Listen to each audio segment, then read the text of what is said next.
برأني الباخي من الأمراض وكب من أنكر بي احترادي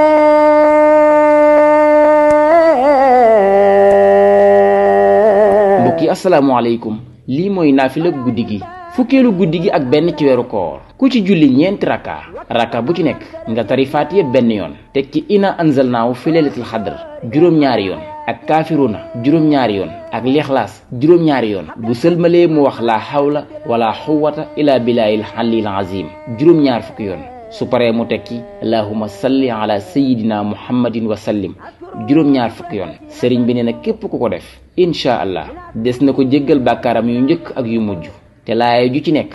des na ko ci bindal tuyaabay jaamu yàlla ak am at dana mel ni itam ku goreel junniy jaam saraxe junniy dinaar reggal junni ñu xiif wadd junni ñu rafle te lépp lu nekk ci kaw suuf dana ko jéggalul yàlla moo xam lu wow wala lu tooy te dees na ko musal ci balaa ak fitna ak ragg ak ab xiif ak fàddum jinne te dees na ko musal ci mettitu dee te dana tàbbi àjjana te dees ko xisaab. mbokk yi li muy naafila fukkeelu guddi ak benn ci weeru koor ñu toxalee ko ci téere bi di Xuratul Ayni di téereb sëriñ Suhaybu Mbàkke Xaadimu Rasuul wasalaamu aleykum wa rahmatullahi taala wa barakaatuhu.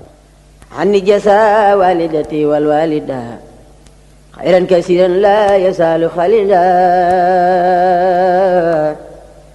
نفحني بالمصطفى المصطفى